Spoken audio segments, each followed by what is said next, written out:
সঙ্গীত নাটক একাডেমি ৩১শে মে ১৯৫২ সালে প্রতিষ্ঠিত হয়। এটা ছিল স্বাধীন ভারতের প্রথম সরকারি সংস্কৃতি সংস্থা। এর প্রথম সভাপতি ছিলেন সর্বপল্লী রাধাকৃষ্ণন, যিনি পরবর্তীকালে রাষ্ট্রপতি হন। তো এই সঙ্গীত নাটক একাডেমির স্বীকৃত ৮টা প্রধান শাস্ত্রীয় নৃত্যরূপ রয়েছে। আজকে আমরা তার ভৌগোলিক উৎস সম্পর্কে জানবো। প্রথম হচ্ছে ভারতনাট্যম। ভারতনাট্যমের উৎস হচ্ছে তামিলনাড়ু। বৈশিষ্ট্য হচ্ছে জ্যামিতিক ভঙ্গি, শক্তিশালী পদচালন, বিস্তৃত মুদ্রা, ভূমির সাথে দৃঢ় সংযোগ, এবং প্রায় শিব ও শক্তির উপাসনামূলক হিসাবে এটিকে ব্যবহার করা হয়। পোশাক হচ্ছে রেশমি শাড়ি, চুল জটায় বাঁধা এবং পায়ে থাকে সাধারণত ঘুঙুর। পরের নৃত্য কথাকলি। এর উৎস হচ্ছে কেরালা। বৈশিষ্ট্য হচ্ছে নাট্যশৈলী, পৌরাণিক মহাকাব্যের বিভিন্ন অংশ, রামায়ণ মহাভারতের গল্প এখানে আমরা দেখতে পাই। এর মূল বৈশিষ্ট্য, মানে যেটা দেখে বোঝা যায় এটা কথাকলি নৃত্য, তা হচ্ছে অতিরঞ্জিত মুখোশ, জটিল মেকআপ,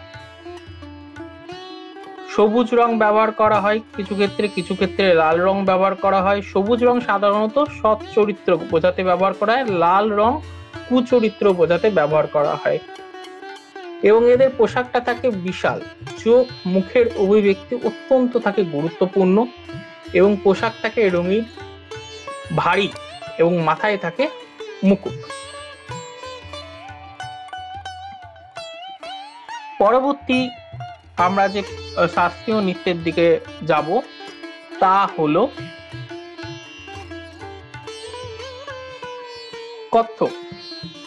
এটি উত্তর ভারতের, বিশেষত উত্তরপ্রদেশ, রাজস্থানে এই নাচের উৎস। হিন্দু মন্দির এবং মুঘল দরবারে এই নাচ দেখানো হতো। এর বৈশিষ্ট্য হচ্ছে ঝরঝরে পদচালনা, মানে খুব দ্রুততার সঙ্গে পথ চালনা করতে হয়, দ্রুত ঘূর্ণন থাকে, নৃত্যতালের জটিলতা থাকে, অভিনয় সমন্বয় থাকে। ঘুঙুরের তালে তালে এই নাচটা সাধারণত নাচা হয়। ঘাগরা এবং চোলি এই পোশাক পরে নাচে মহিলারা। কুর্তা এবং চুড়িদার বা ধুতি পরে নাচেন পুরুষেরা।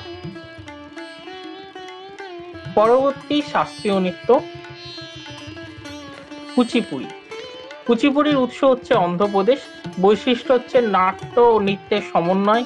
একজন শিল্পী একাধিক চরিত্রে এখানে অভিনয় করেন। দ্রুত পদচালনা, জটিল রিদিম, মৃদু এবং লালিতপূর্ণ ভঙ্গি, যা কুচিপুড়ি নাচের বিশেষত্ব।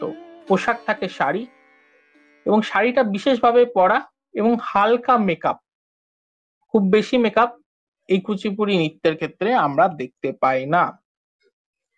পরে শাস্ত্রীয় নৃত্য ওডিসি।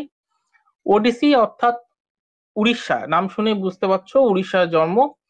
এটি পূর্ব ভারতের জগন্নাথ মন্দিরের একটি ঐতিহ্য। আগেকার দিনে দেবদাসী হিসাবে একটি শব্দ প্রচলন ছিল, যারা মন্দিরে থাকতেন দেবতার সামনে তারা নৃত্য পরিবেশন করতেন। সেই দেবদাসীর একটি পাঠ হচ্ছে এই ওডিসি নৃত্য। এর বৈশিষ্ট্য হচ্ছে প্রবাহমান ভাস্কর্যময় ভঙ্গিমা, অনেকটা ত্রিভঙ্গ আমরা যেটা বলে থাকি, অর্থাৎ মাথা, বুক ও কোমর তিনটি বক্রতা থাকে। এই নৃত্য মূলত জয়দেবের গীত গোবিন্দের উপর ভিত্তি করে দেখা যায়। পদচালনা নরম এবং নারী সুলভ। পোশাক রেশমি শাড়ি, শিল্পকর্ম খচিত, মানে শাড়িটাই কাজ থাকবে। চুল জটিল ভাবে সাজানো এবং রূপোর গহনা এই নৃত্যের অন্যতম বৈশিষ্ট্য বহন করে।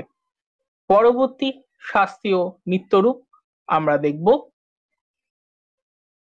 মণিপুরী। মণিপুরী শুনেই বুঝতে পারছো যে উৎস মণিপুরে।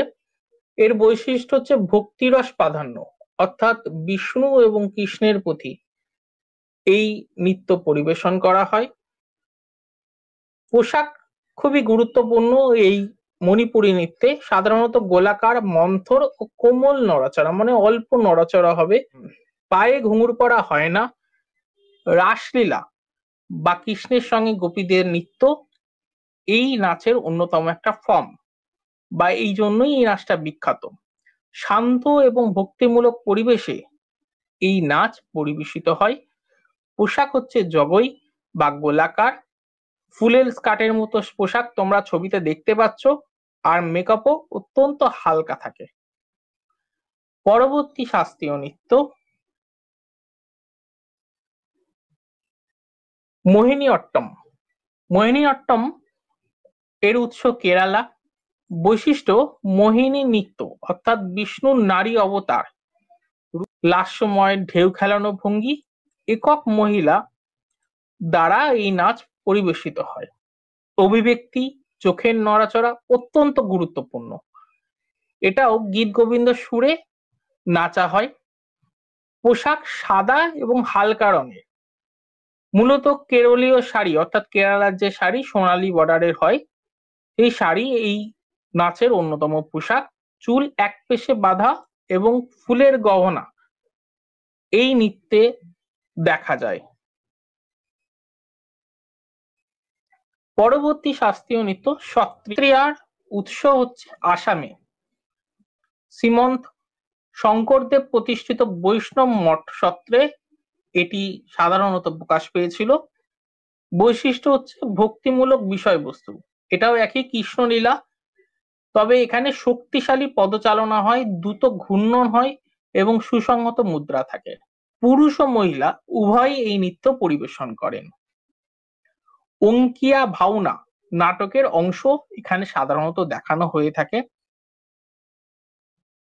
পোশাক ধুতির মতোই পোশাক পরেন পুরুষেরা, আর মেয়েরা মেখলা চাদর এবং স্বর্ণালঙ্কার পরে এই নৃত্যটি পরিবেশন করে।